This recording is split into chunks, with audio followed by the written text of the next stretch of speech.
Good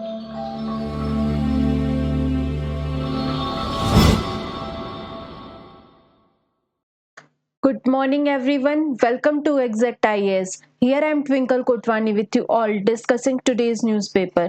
Without getting delay, let's get started.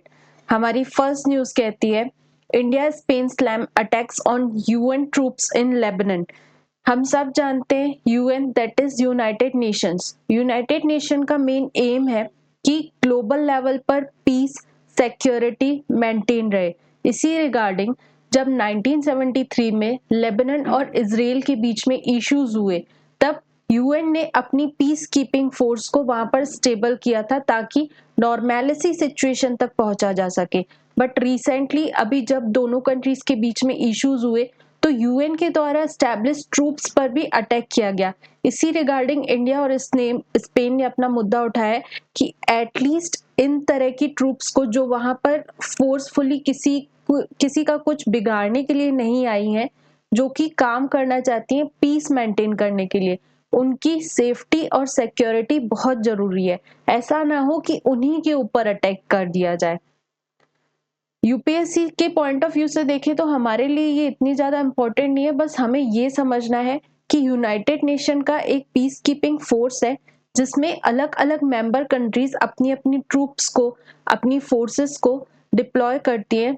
किसी भी जो जिन एरियाज में प्रॉब्लमेटिक सिचुएशन है, जहां पर सिक्योरिटी इशू है या जो वॉर लाइक सिचुएशन में एंगेज्ड है, वहां पर पीस स्टैब्लिश करने के लिए पीस कीपिंग फोर्सेस को डिप्लॉय किया जाता है। सिमिलरली लेबनान वाले रीजन में 1973 में पीस कीपिंग फोर्सेस को डिप्लॉय किया गया था। आगे चलें। The next news is regarding the local body elections. Basically Chhattisgarh में रिजर्वेशन प्रोवाइड किया गया है अदर बैकवर्ड क्लासेस को लोकल बॉडी इलेक्शंस के लिए। होता क्या है, हमने 73rd कॉन्स्टिट्यूशनल अमेंडमेंट एक्ट 1992 के थ्रू लोकल बॉडीज को कॉन्स्टिट्यूशनल स्टेटस प्रोवाइड किया। हमारा इंडियन कॉन्स्टिट्यूशन का आर्टिकल 40 है जो कि डीपीएसपीस की बात करता है, वो लोकल गवर्नेंस को प्रमोट करता है। लोकल गवर्नेंस का बेसिक आइडिया देखा जाए तो गांधी जी से बेसिक आइडिया लिया जा सकता है। गांधी जी बात करते थे लोकल गवर्नेंस की, कि जो गवर्नेंस की पावर है वो लोकल लोगों के पास होनी चाहिए। पावर का सेंट्रलाइजेशन अपर अथॉरिटीज में नहीं होना चाहिए। सिमिलरली उस चीज को प्रैक्टिकलिटी में लाने के लिए, इम्प्लीमेंट करने के लिए हमने लोकल बॉडीज बनाई। दो लेवल पर लोकल बॉडीज बनाई गई, रूरल लेवल पर पंचायती राज इंस्टीट्यूशंस वगैरह, ग्राम सभा वगैरह। सिमिलरली अर्बन लेवल पर म्युनिसिपैलिटी बॉडीज। इन सब के एग्जीक्यूटिव्स बनाने के लिए हम इलेक्शंस कंडक्ट करवाते हैं। इलेक्शंस कंडक्ट करवाने के लिए स्टेट इलेक्शन कमीशन बनाया गया। स्टेट इलेक्शन कमीशन रिस्पॉन्सिबल रहता है प्रॉपरली लोकल बॉडीज में इलेक्शंस कंडक्ट करवाने के लिए। सिमिलरली जो आज की न्यूज आई है वो छत्तीसगढ़ से रिलेटेड आई है कि छत्तीसगढ़ ने अपनी ओबीसीज का रिजर्वेशन बढ़ा दिया है। अभी तक ओबीसीज को 25% रिजर्वेशन प्रोवाइडेड था लोकल बॉडीज में, बट अब उसे बढ़ाकर 50% तक किया गया है। अगर इसकी कॉन्स्टिट्यूशन बैकिंग देखी जाए तो इंडियन कॉन्स्टिट्यूशन का आर्टिकल 243D डील करता है रिजर्वेशन से रिलेटेड। हम अगर कुछ आर्ग्यूमेंट्स की बात करें कि आखिर हमें रिजर्वेशन क्यों देना चाहिए ओबीसीज को, उसके रिगार्डिंग प्रोविजन है। फॉर एग्जांपल, उससे उनका एम्पावरमेंट होता है, इंक्लूजन होता है, पार्टिसिपेशन होता है। किसी भी एक एरिया के चैलेंजेस को, ओबीसी के लोग क्या चैलेंजेस फेस कर रहे हैं, उसको वही लोग बेहतर तरीके से समझ सकते हैं। और उनको डील करने के लिए अगर एग्जीक्यूटिव बॉडी में, अगर रिप्रेजेंटेटिव की बॉडी में ओबीसी कास्ट के लोग भी आएंगे तो उसको प्रॉपर तरीके से एड्रेस करने में हमें इजी होगा। पॉलिसी रेलिवेंस हो गया, स्किल एंड लीडरशिप डेवलपमेंट। जो ओबीसी के लोग हैं उनके अंदर स्किल्स आएंगी, डेवलपमेंट होगा, पॉलिटिकल अवेयरनेस बढ़ेगी उस कम्युनिटी में। अगर उस कम्युनिटी के लोग एंगेज रहेंगे तो वो अपनी कम्युनिटी के लोगों में पॉलिटिकल अवेयरनेस बढ़ाएंगे कि आखिर क्या होते हैं इलेक्शंस, किस तरह से पार्टिसिपेट करना चाहिए, कौन से फैक्टर्स को दिमाग में रखना चाहिए, इससे हमारे लिए क्या बेनिफिट है। आखिर इंडिया का मेन एम है डेमोक्रेसी प्रैक्टिस करना, वहां पे क्या हमारा मेन में एम क्या होता है, by the people, for the people, of the people. उसको हम प्रैक्टिकल ग्रास रूट लेवल पर देख सकेंगे इसका ओवरऑल हमें पॉजिटिव इम्पैक्ट ही देखने को मिलेगा कि कहीं ना कहीं जो बैकवर्ड क्लासेस है वो फ्रंट एंड पर आती हुई नजर आएंगी। सिर्फ इसके फेवर में पॉइंट्स नहीं है, इससे कुछ डीमेरिट्स भी हमें देखने को मिल सकती हैं। For example caste based division बढ़ जाएगा, पॉलिटिक्स कहीं ना कहीं बायस्ड नेचर में जाती हुई दिखेगी, जो गवर्नमेंट की पॉलिसीज हैं वो उनके लिए ज्यादा फेवरेबल नजर आएंगी। Disadvantage groups with in OBC, हमने देखा है कि ओबीसी में भी दो कैटेगरीज है, creamy layer and non creamy layer. जिनको ऑलरेडी एडवांटेजेस मिल गए हैं वो क्रीमी लेयर का पार्ट है, बट जो रिजर्वेशन है वो एक अम्ब्रेला तरह से प्रोवाइड किया गया है, मतलब कि उसमें कोई डिस्टिंक्शन नहीं किया गया है। सो जो मेन इशू है कि ओबीसी में भी जो डिसएडवांटेज लोग हैं उनको एड्रेस करने का एम यहाँ पर फुलफिल नहीं हो रहा है। लोकल गवर्नेंस में भी हमें इम्पैक्ट होता हुआ नजर आ सकता है। ये थी न्यूज हमारी कि छत्तीसगढ़ में ओबीसी का रिजर्वेशन बढ़ाया गया है, उसको पूरा यूपीएससी से कनेक्ट किया गया। इस तरह से करंट अफेयर का एनालिसिस किया जाता है। मैं यहाँ पर सिर्फ न्यूज के एडिटोरियल को पढ़ने के लिए नहीं हूँ, प्रॉपर उसका स्टैटिक पार्ट कनेक्ट करना, उसके फेवर्स डीमेरिट्स, हर तरह से न्यूज का 360 डिग्री कवर करने के लिए एनालिसिस प्रोवाइड किया जाता है, और इसलिए ये क्लासेस आपके लिए इंपॉर्टेंट हो जाती है। इस तरह से कंटिन्यू हम पूरे न्यूज़पेपर को कनेक्ट करेंगे, आप जुड़े रहिए। Next news is finance minister flags softer urban demand factory output.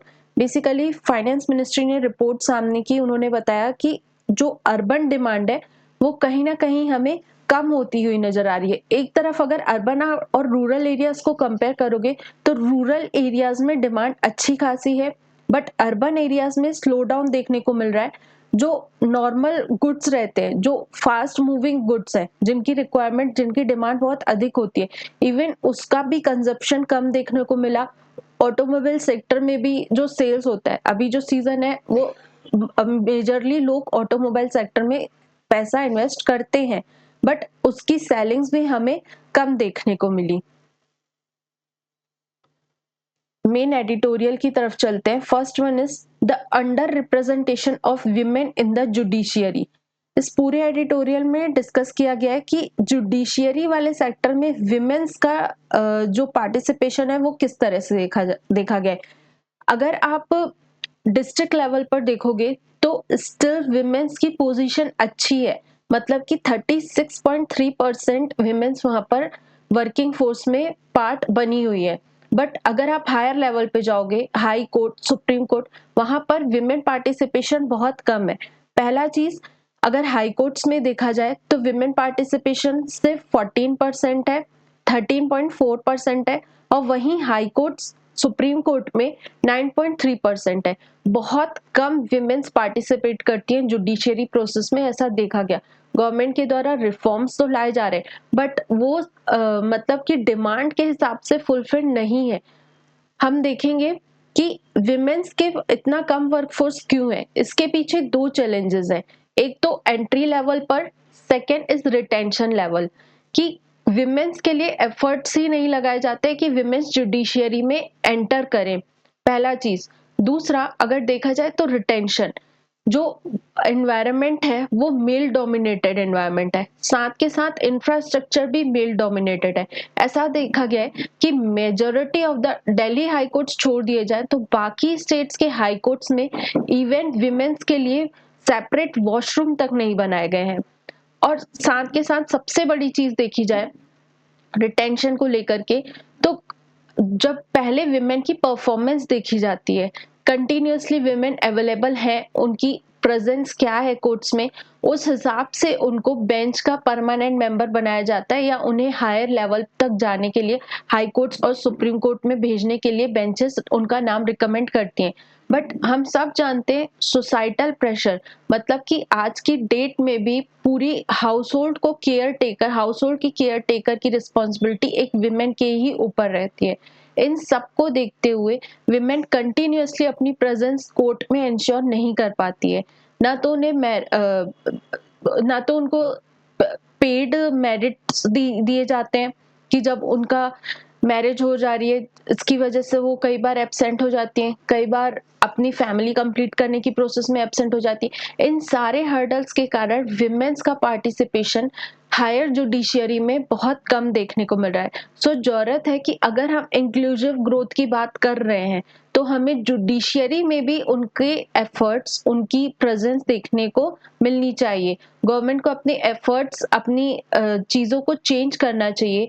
एक जो मेल डोमिनेटेड कोर्ट रूम्स हो गए हैं उनको चेंज करना चाहिए, इस तरह से इंफ्रास्ट्रक्चर बनाना चाहिए ताकि विमेन्स के भी फेवरेबल कंडीशंस काम करें। विमेन्स को प्रॉपर केयर प्रोवाइड करने के लिए फीडिंग्स रूम, क्रैशेस, इन तरह की फैसिलिटीज कोर्ट्स में रहनी चाहिए ताकि जो भी विमेन्स हैं वो अपनी जुडिशियरी की पढ़ाई को कंप्लीट करके वर्कफोर्स में प्रॉपर पार्टिसिपेट कर सके।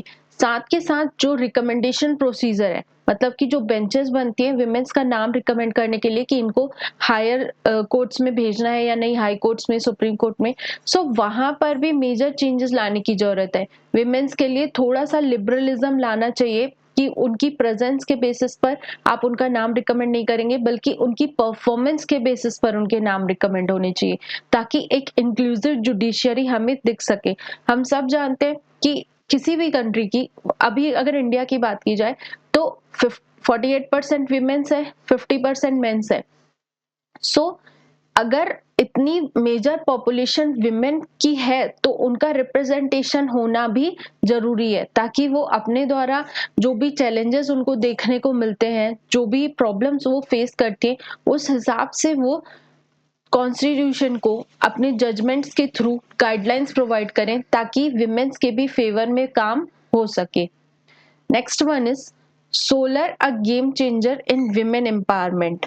बेसिकली सोलर एनर्जी के बारे में इसमें डिस्कस किया गया है कि जिस तरह से सोलर का काम, जिस तरह से हमने सोलर को इंस्टॉल किया है या जिस तरह से सोलर हमारे इन्वायरमेंट, हमारी पूरी डे टू डे लाइफ में इन्वॉल्व हो रहा है, सोलर पैनल के थ्रू हमें एक रिन्यूएबल एनर्जी का सोर्स मिल रहा है, उससे सिर्फ हम फॉसिल फ्यूल्स का बर्न कम कर रहे हैं या सिर्फ ग्रीन हाउस गैसेस का एमिशन कम हो रहा है, ऐसा नहीं है। उसके और भी अलग अलग इम्प्लीकेशन सोसाइटी में देखने को मिल रहे हैं। फॉर एग्जाम्पल, पहला चीज जो है वो है डिसेंट्रलाइजेशन।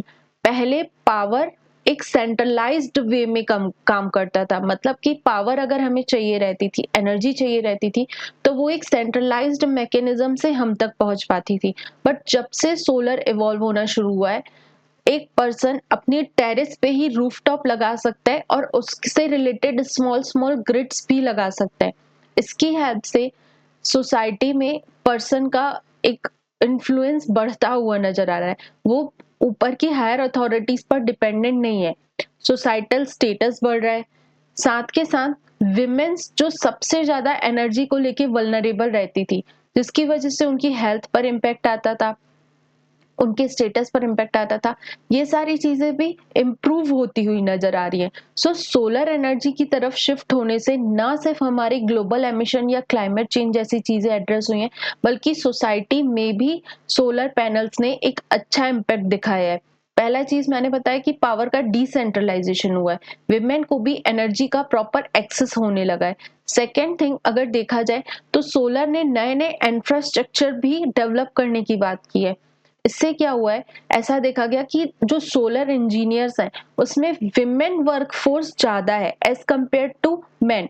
एक कंपनी में सर्वे किया गया सोलर फोटोवोल्टिक इंडस्ट्री में, जिसमें अगर विमेन वर्कफोर्स का पार्टिसिपेशन देखा जाए तो ओवरऑल वर्कफोर्स में से 40% विमेन पार्टिसिपेंट्स थी।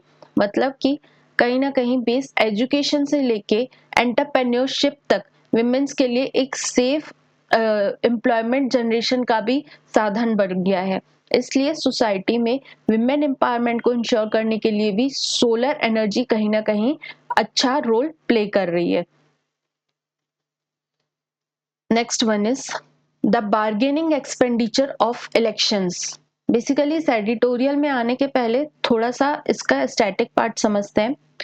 इंडिया में इलेक्शन से डील करने के लिए इलेक्शन में कितना एक्सपेंडिचर होगा, क्या होगा, इस सारी चीजों को section 77 of the representation of people's act 1951 में मेंशन किया गया है। समय समय पर election commission of India define करता है कि कौन सी बॉडी या कौन से लेजिस्लेटिव मेंबर्स कितना पैसा इलेक्शन में खर्च कर सकते हैं। इसी के रिगार्डिंग प्रोविजन भी है कि हर एक रिप्रेजेंटेटिव को जो कि इलेक्शन लड़ रहा है उसे विद इन द 30 डेज अपनी एक रिपोर्ट देनी पड़ती है इलेक्शन कमीशन ऑफ इंडिया को कि उसने पूरे इलेक्शन की प्रोसीजर में कितना पैसा खर्च किया। साथ के साथ पॉलिटिकल पार्टीज के ऊपर कोई भी कैपिंग नहीं रहती है। पॉलिटिकल पार्टीज कितना भी पैसा इलेक्शंस में खर्च कर सकती हैं, बट उनके ऊपर भी प्रोविजन है कि इलेक्शन कंप्लीट होने के 90 डेज के अंतर्गत उन्हें अपने एक्सपेंडिचर को इलेक्शन कमीशन ऑफ इंडिया को मेंशन करना पड़ता है। ये तो हुए लीगल प्रोविजंस। अब जो आज का एडिटोरियल है वो ये बात कर रहा है कि अभी रिसेंटली यूएसए में इलेक्शंस हुए, देखा गया कि यूएसए में इलेक्शंस में 1,36,000 करोड़ रुपए खर्च हो गए। वहीं अगर हम इंडिया में कंपैरिजन करें तो इंडिया में जो अभी 2024 में जनरल इलेक्शंस हुए थे उसमें 1,00,000 करोड़ रुपए खर्च हो चुके थे। मतलब कि इस पूरे एडिटोरियल में डिस्कस किया गया है कि आज की डेट में डेमोक्रेटिक कंट्रीज में इलेक्शन बहुत एक्सपेंसिव हो चुके हैं। देखो, अगर लीगल प्रोविजन की बात की जाए तो इंडिया में कैंडिडेट्स के ऊपर सैंक्शंस लगाए गए या यूं कह लो कि कैपिंग प्रोवाइड की गई है कि अगर कोई पर्सन लोकसभा की कॉन्स्टिट्यूएंसी में एक्सपेंडिचर कर रहा है तो उसके ऊपर लिमिट है 95 लाख लार्जर स्टेट्स में, वहीं 75 लाख स्मॉलर स्टेट्स में। अगर स्टेट लेजिस्लेटिव असेंबलीज की बात की जाए तो लार्जर स्टेट्स में लिमिट है 40 लाख और स्मॉलर स्टेट में लिमिट्स है 28 लाख। इस लिमिट के अंदर कोई भी पॉलिटिकल पार्टी इलेक्शंस में कैंपेन्स में खर्च कर सकता है। वहीं पॉलिटिकल पार्टीज के ऊपर किसी भी प्रकार का सैंक्शन नहीं है, वो अनलिमिटेड पैसा खर्च कर सकते हैं। इंडिया में इस तरह से प्रोविजन काम करते हैं। अब बात करते हैं ग्लोबल लेवल पर भी ऐसा ही चलता है। ग्लोबल लेवल पर भी यूएसए देख लो या यूके देख लो, उनके मेंबर्स पर सैंक्शन लगे हुए हैं, बट बड़ी पॉलिटिकल पार्टीज के ऊपर कितना पैसा खर्च करें उसमें किसी तरह का सैंक्शन काम नहीं करता है। अब हमारे सामने बात क्या आती है, इससे चैलेंजेस क्या निकलते हैं। सबसे बड़ा चैलेंज क्या हो जाता है कि जो भी पॉलिटिकल पार्टी है, मान लो उसने सरकार बनाई और जो डोनर है उन दोनों के बीच में एक नेक्सस हो जाता है। डोनर के फेवर में काम करने लगती है गवर्नमेंट, कहीं ना कहीं पीपल के वेलफेयर से हटके डोनर सेंट्रिक पॉलिसीज फॉर्म होने लगती हैं। इस तरह के नेक्सस डेमोक्रेसी में या एक कंट्री को फ्रीली काम करने में कहीं ना कहीं चैलेंजेस सामने आते हैं, एज अ हर्डल सामने आते हैं। सो इसलिए इतने बड़े लेवल का डोनेशन और इतने बड़े लेवल के एक्सपेंशन किसी भी डेमोक्रेसी के लिए खतरनाक साबित हो सकते हैं। इसलिए बात की जा रही है कि हमें कुछ सामने लाने चाहिए प्रोविजंस जिससे कि हम इतने बड़े लेवल्स के एक्सपेंडिचर को या इलेक्शन एक्सपेंडिचर को कम कर सकें। देखा गया कि जो भी मतलब एक्सपेंडिचर होता है उसमें मेजरली 25% वोटर्स को पैसा इलीगली डिस्ट्रीब्यूट किया जाता है, फ्री बीज के रूप में या किसी भी रूप में, ताकि वोटर्स हमारी तरफ लुभाए जा सके, हमारे फेवर में वोट कर सके। दूसरा 35% जो पैसा रहता है वो इलेक्शन कैंपेन्स में खर्च हो जाता है। बहुत रफ यूज होता है इलेक्शंस में पैसों का।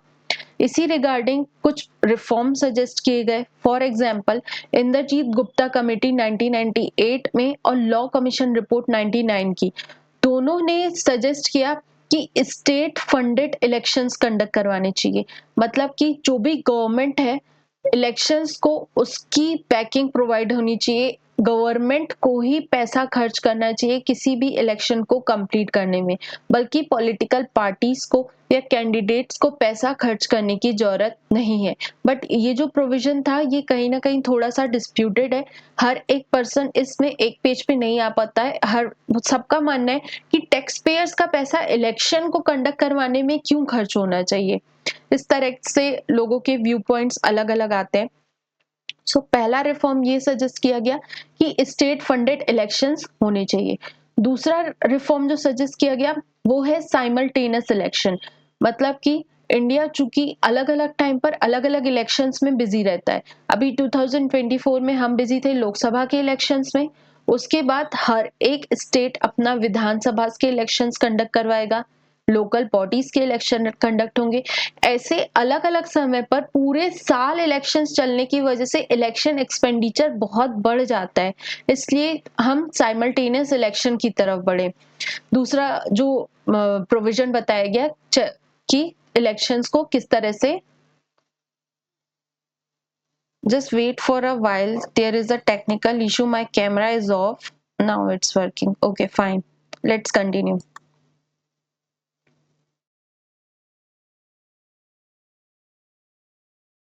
So दूसरा जो प्रोविजन बताया गया वो साइमल्टेनियस इलेक्शन से बताया गया। साथ के साथ तीसरा प्रोविजन ये बताया गया, चूंकि मैंने बताया कि कैंडिडेट्स के ऊपर थोड़ी सी कैपिंग लगी रहती है कि आप इतना अमाउंट पैसा खर्च कर सकते हो, बट पॉलिटिकल पार्टीज के ऊपर बैकिंग नहीं है, इसलिए एक ये भी हम प्रोविजन कर सकते हैं कि जो पॉलिटिकल पार्टीज पैसा देती हैं कैंडिडेट्स को खर्च करने के लिए, उसे हमें कैलकुलेट करना चाहिए कैंडिडेट के द्वारा एक्सपेंडिचर किए गए पैसे में, मतलब कि जितना टोटल कैंडिडेट खर्च कर रहा है उसमें पॉलिटिकल पार्टी के द्वारा प्रोवाइड किया गया पैसा भी कैलकुलेट होना चाहिए ताकि इस एक्सपेंस को कम किया जा सके। लेकिन कुछ भी कहो, जब तक आप इस तरह से इलीगल डिस्ट्रीब्यूशन को नहीं रोकोगे, कोई भी साइमल्टेनियस इलेक्शन काम करने वाला नहीं है। हमें प्रोविजंस लाने चाहिए ताकि लेवल प्लेइंग फील्ड प्रोवाइड हो सके, इलेक्शंस में एक्सपेंसेस कम हो सके, और एक पॉलिटिकल विल होनी चाहिए। जो पॉलिटिकल पावर में लोग बैठे हुए हैं उनकी एक विल होनी चाहिए कि हम इलेक्शन एक्सपेंडिचर को कम करें। So this was all about the election expenditure, the bargaining expenditure of elections. आगे बढ़ते हैं।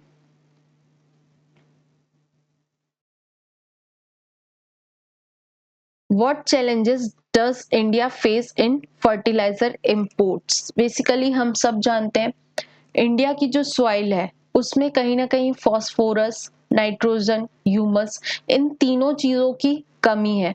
और दूसरी बात हम ये भी जानते हैं कि हम एक एग्रीकल्चरल मेजोरिटी कंट्री है, मतलब कि अप्रोक्स 40 टू 45% पीपल जो है वो एग्रीकल्चरल एक्टिविटीज में एंगेज्ड है। सो उस चीज को फुलफिल करने के लिए हमें सॉइल को फर्टाइल बनाने के लिए या अपने एग्रीकल्चर प्रोडक्शन को बढ़ाने के लिए हमें फर्टिलाइजर्स की जरूरत है।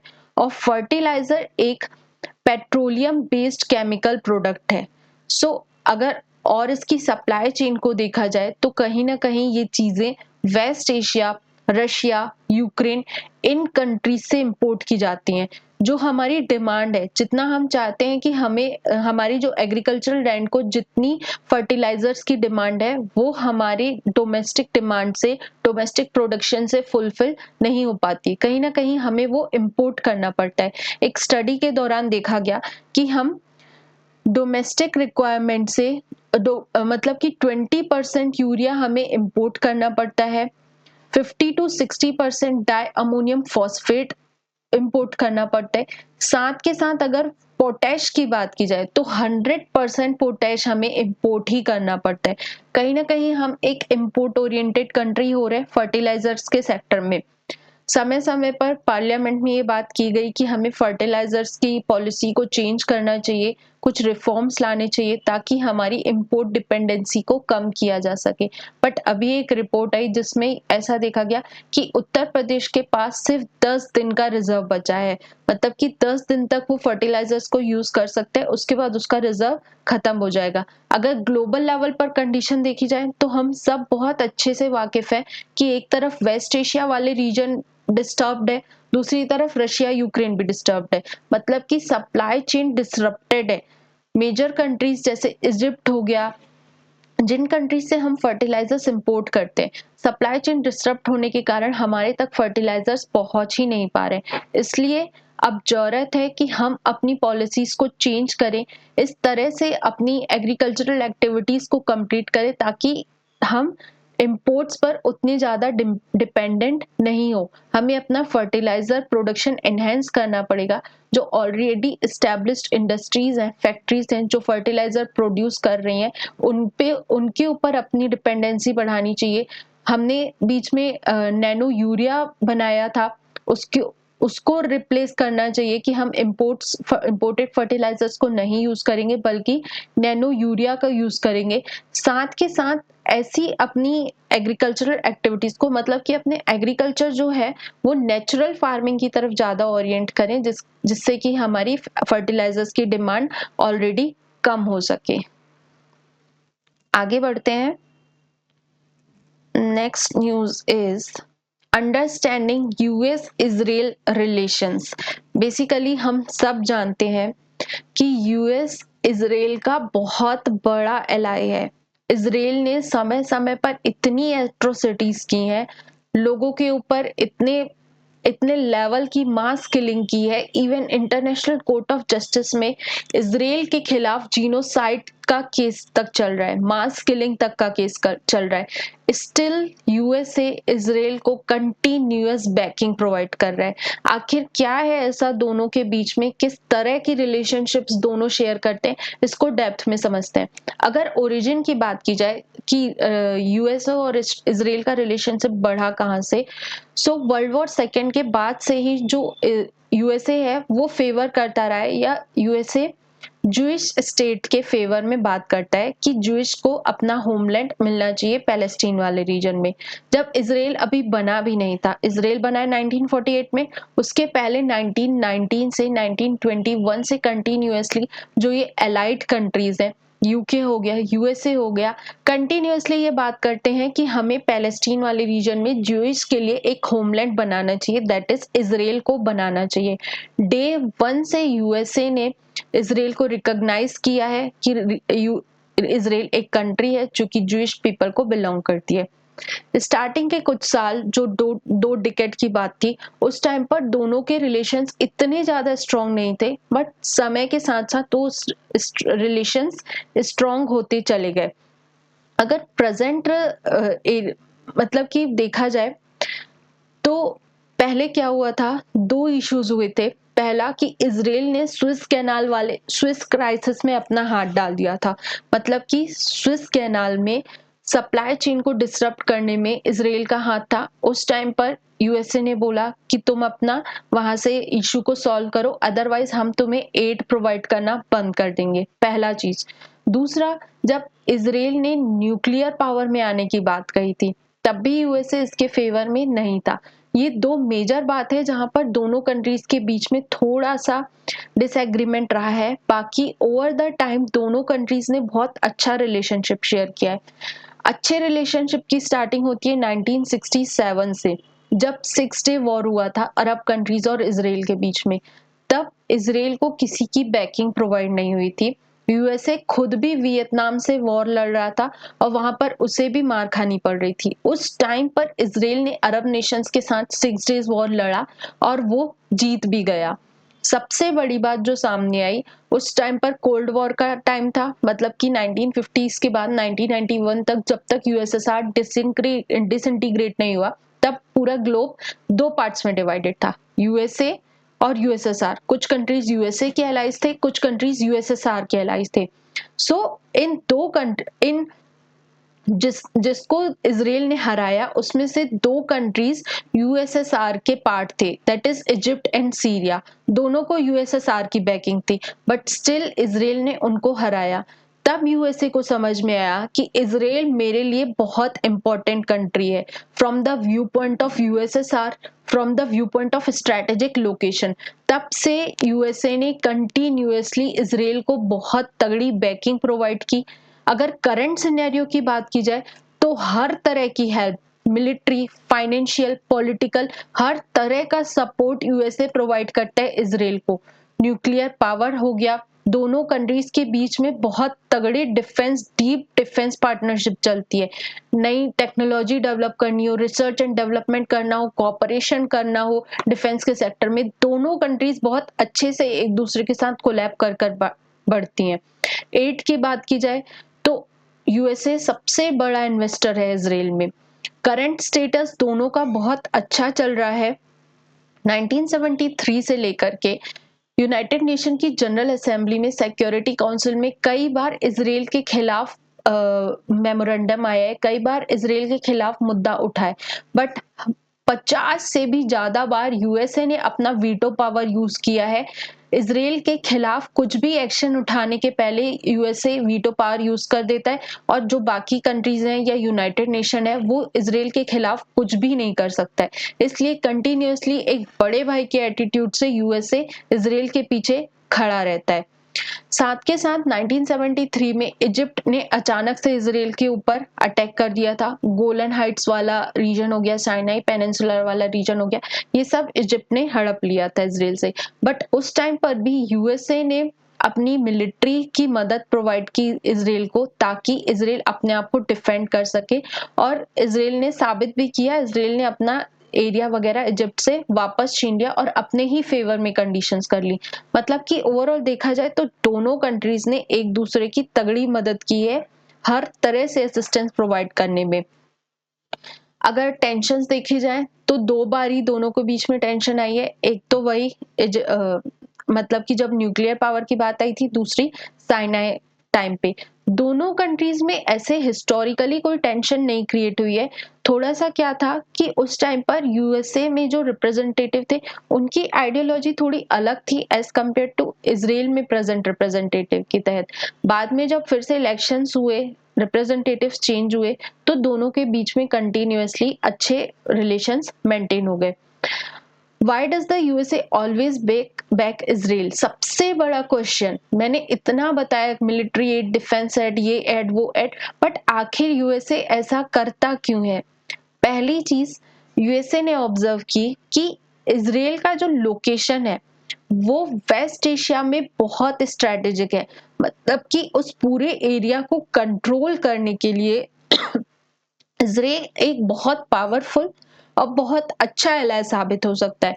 मतलब कि वेस्ट एशिया में अपना डोमिनेंस बनाए रखने के लिए यूएसए कंटिन्यूअसली इसराइल को, अरब नेशंस के ऊपर कंट्रोल रखने के लिए यूएसए कंटिन्यूअसली इसराइल को बैकिंग प्रोवाइड करता है, पहली चीज।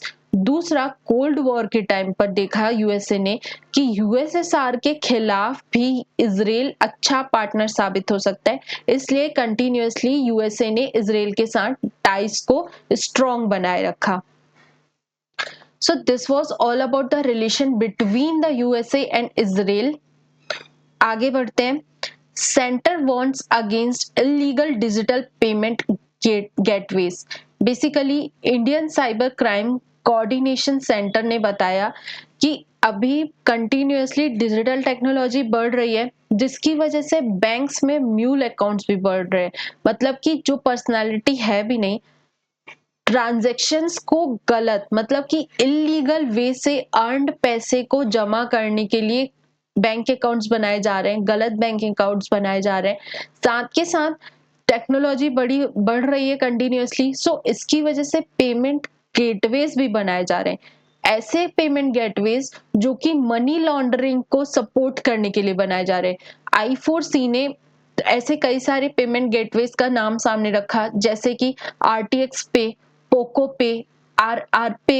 ये सारे पेमेंट गेटवेज ऐसे हैं जो कि शेल कंपनीज मनी लॉन्ड्रिंग को सपोर्ट करने के लिए बनाए गए और जो कि हमारी इकोनॉमी के लिए खतरनाक साबित हो सकते हैं। इस पूरे एडिटोरियल में हमने मेन तो वार्निंग समझ ली कि आखिर क्या वार्निंग आई है। अब अगर इसको यूपीएससी से कनेक्ट किया जाए तो हमारे लिए I4C इंपॉर्टेंट हो जाता है। I4C ministry of home affairs के अंतर्गत काम करते हैं। मेजरली इंडिया में साइबर क्राइम को डील करने के लिए अलग अलग इंस्टीट्यूट्स के बीच में कोऑर्डिनेटेड एंड कॉम्प्रिहेंसिव मैनर में साइबर क्राइम्स को खत्म करने के लिए, डील करने के लिए I4C को बनाया गया है। I4C मेन फोकस करता है सिटीजन्स के साइबर क्राइम से रिलेटेड, कि किसी भी पर्सन, कोई भी सिटीजन साइबर क्राइम में ना इन्वॉल्व हो, उनको सेफ्टी और सिक्योरिटी प्रोवाइड करने के लिए। इसका मेन सेंटर जो है वो न्यू दिल्ली में स्टैब्लिश्ड है।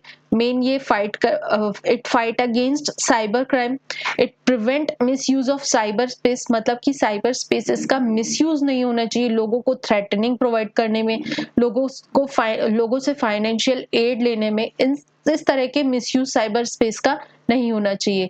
गवर्नमेंट को अमेंडमेंट सजेस्ट करने में कि क्या गवर्नमेंट नए लॉज, नई पॉलिसीज ला सकती है ताकि safe and secure cyber space का यूज हो सके। अगर कंपोनेंट्स की बात की जाए तो I4C के अंतर्गत अलग अलग कंपोनेंट्स काम करते हैं। Threat analytic unit, reporting portal, training centre, research and innovation centre, coordination centre, ecosystem management unit, forensic laboratory ecosystem, ये सारे कंपोनेंट्स हैं जो I4C के अंतर्गत मिलकर काम करते। अलग अलग लॉ इन्फोर्समेंट एजेंसीज मिलकर कॉम्प्रिहेंसिव और कोऑर्डिनेटेड वे में साइबर क्राइम को टैकल करने के लिए आपस में मिलजुल कर I4C के अंतर्गत काम करती है। गवर्नमेंट के और भी इनिशिएटिव्स है साइबर क्राइम को कम करने के लिए। For example, citizen financial cyber fraud reporting and management system, national toll free helpline number 1930।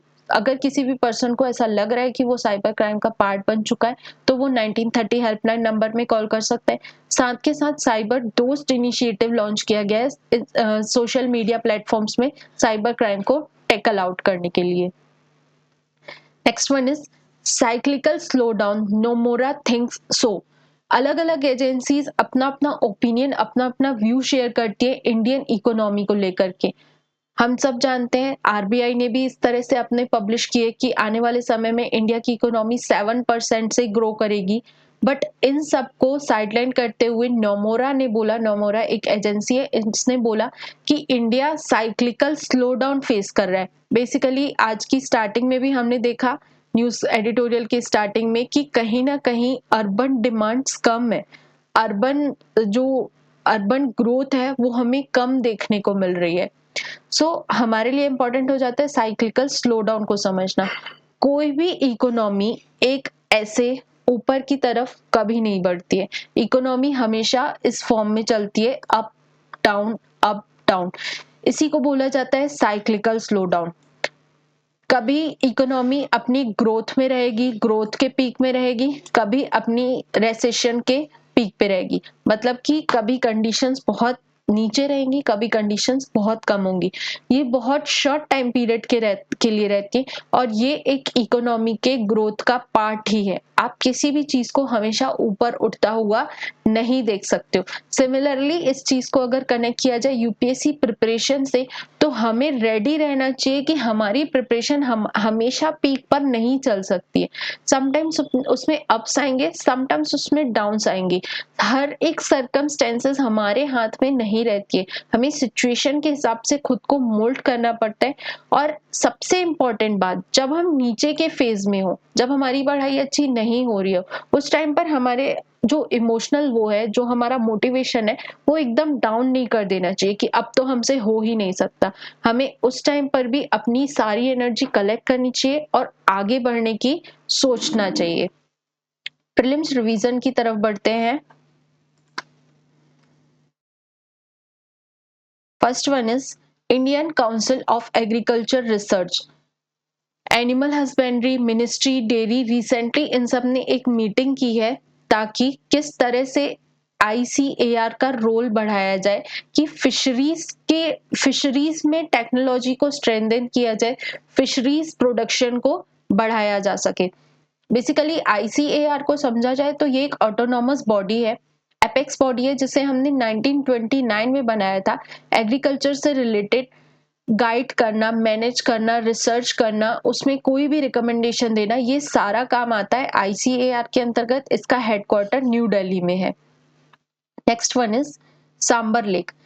Recently 40 migratory birds मरे हुए पाए गए सांबर लेक के पास। सांबर लेक जो है वो जयपुर में है, जयपुर के नागौर जिले में सांबर लेक स्टैब्लिश्ड है।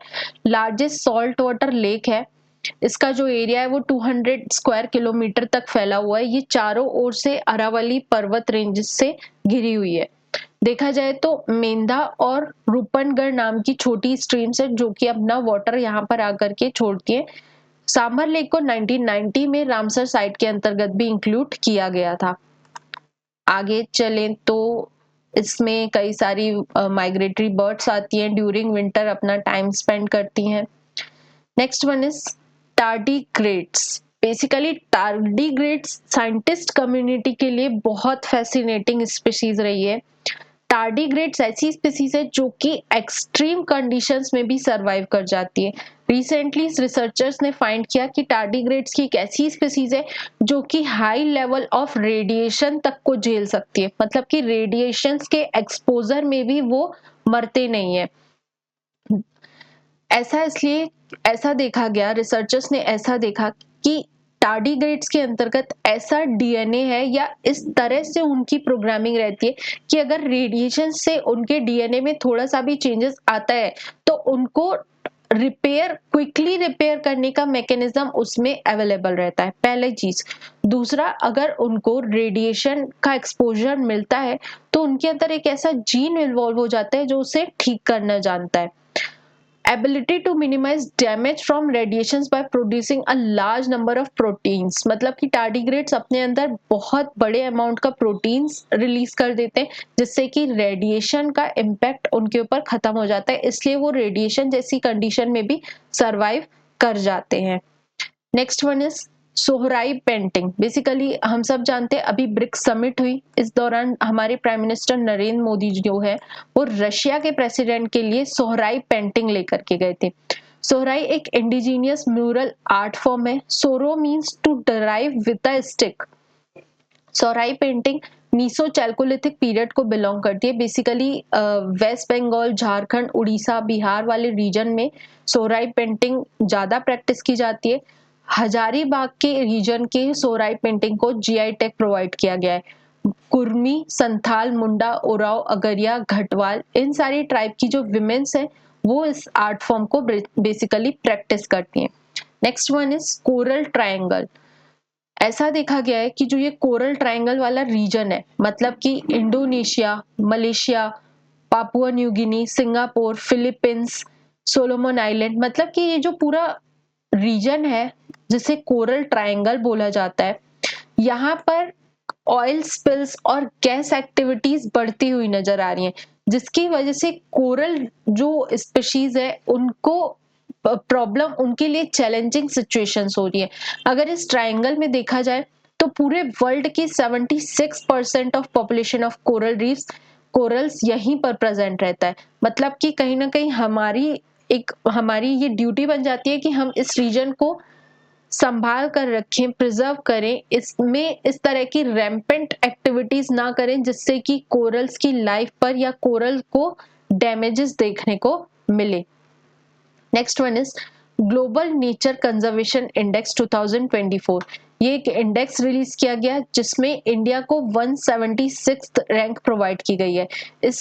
इस इंडेक्स के अंतर्गत ये बताया जाता है, it is aimed at helping governments, researchers and organisation identify concerns and enhance conservation policies for long term biodiversity protection. मतलब कि आप कौन सी पॉलिसीज, किस तरह के गाइडलाइंस को इशू करो ताकि आपके रीजन में बायोडाइवर्सिटी प्रोटेक्शन हो सके। इस इंडेक्स में लग्जमबर्ग, एस्टोनिया, डेनमार्क, इस तरह की कंट्रीज ने टॉप पर है। बेसिकली इंडिया का पोजीशन 146 है और ग्लोबल नेचर कंजर्वेशन इंडेक्स जो है वो बायोडाइवर्सिटी को किस तरह से कंजर्व करें कंट्रीज, इसको गाइडलाइन प्रोवाइड करना, साथ के साथ कंट्रीज को रैंकिंग प्रोवाइड करने के लिए रिस्पॉन्सिबल है। Thank you so much, this was all about today. Hope you all like the session. इस तरह के और इंटरेस्टिंग सेशन से जुड़ने के लिए ज्वाइन करिए एग्जैक्ट आईएएस। हमारे इंस्टाग्राम चैनल, यूट्यूब चैनल और टेलीग्राम की लिंक डिस्क्रिप्शन में प्रोवाइडेड है। इवन हमारा व्हाट्सएप कॉन्टेक्ट नंबर भी डिस्क्रिप्शन में प्रोवाइडेड है। आपको इस लेक्चर की पीडीएफ हमारे टेलीग्राम चैनल में मिल जाएगी। Thank you so much.